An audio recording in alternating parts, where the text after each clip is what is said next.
മറ്റൊരു വാർത്തയിലേക്കാണ്. കോഴിക്കോട് വെള്ളയിൽ തീപിടുത്തം. Red star പ്രസിലാണ് ഉച്ചയോടെ തീപടർന്നത്. ദിലിഷ തിലകനാണ് കോഴിക്കോട് നിന്ന് വിവരങ്ങളുമായി ചേരുന്നത്.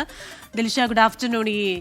ഈ ചൂടുകാലത്ത് ഇത്തരത്തിൽ തീപിടുത്തങ്ങൾ പലതും റിപ്പോർട്ട് ചെയ്യപ്പെടുന്നുണ്ട്. ഒരു പ്രസ് എന്ന് പറയുമ്പോൾ അവിടെ കത്തിപ്പിടിക്കാവുന്ന ഒരുപാട് ഉപകരണങ്ങളും സാധനങ്ങളും ഒക്കെ ഉണ്ടല്ലോ.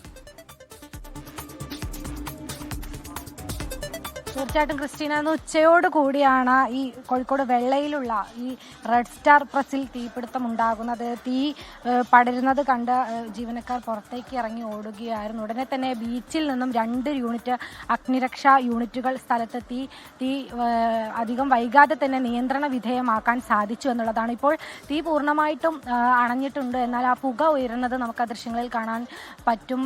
നേരത്തെ ക്രിസ്റ്റീന പറഞ്ഞതുപോലെ തന്നെ ഇത്തരത്തിൽ പ്രസ്സാണ്, അതുകൊണ്ട് തന്നെ ഒരുപാട് ഉപകരണങ്ങളുമുണ്ട്.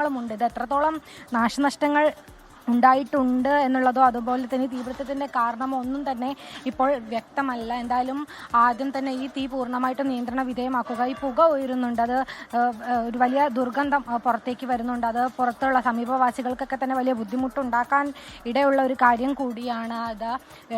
മാത്രമല്ല, ഇവിടെ നിൽക്കാൻ പറ്റാത്തൊരു സാഹചര്യമുണ്ട് ഈ പുക കാരണം.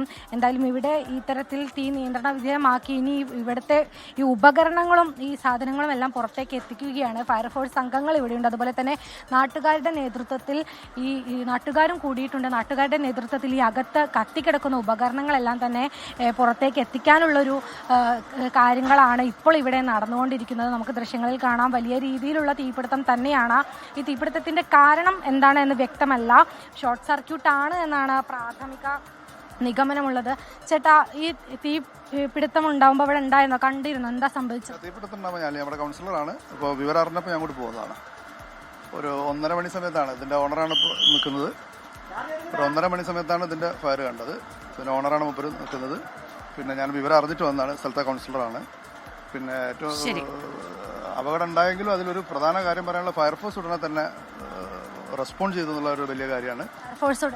ഫയർഫോഴ്സ് വളരെ പെട്ടെന്ന് തന്നെ ഫയർഫോഴ്സ് എത്തി. അല്ല, അങ്ങനത്തെ ഇഷ്യൂസ് ഒന്നും ഇതുവരെ ഉണ്ടായിട്ടില്ല. പിന്നെ നാശനഷ്ടങ്ങൾ നന്നായിട്ട് ഉണ്ടായിരുന്നു. നമ്മളുടെ ഒരു പ്രാഥമിക ഇതിൽ യന്ത്ര സാമഗ്രികളും അതും ഇതും എയർ കണ്ടീഷൻ സിസ്റ്റവും പേപ്പറൊക്കെ ഇട്ട് എനിക്ക് തോന്നുന്നു സ്കൂൾ തുറക്കുന്ന സീസണൊക്കെ അല്ലേ, ഈ സാധുക്കളൊക്കെ വേണ്ട രീതിയിൽ സ്റ്റോക്ക് ചെയ്ത സമയമാണ്. പ്രിന്റിംഗ് പ്രസ്സിനാണ് തീപിടിച്ചത്. അവിടെ പേപ്പറുകളും ഒക്കെ ധാരാളമുണ്ട്. സ്കൂൾ തുറക്കുന്ന സമയത്ത് പുസ്തകങ്ങളടക്കം അച്ചടിക്കുന്ന പ്രസ്സാണ്. അപ്പോൾ അവിടെ ഇപ്പോൾ തീ നിയന്ത്രണ വിധേയമാക്കാൻ ശ്രമിച്ചുകൊണ്ടിരിക്കുകയാണ്. അഗ്നിരക്ഷാസേന സമയത്തിനെത്തി പ്രവർത്തിച്ചത് അപകടങ്ങൾ കൂടുതൽ ഒഴിവാക്കി. ദിലിഷ തിലകനാണ് കോഴിക്കോട് നിന്ന് വിവരങ്ങൾ നൽകിയത്.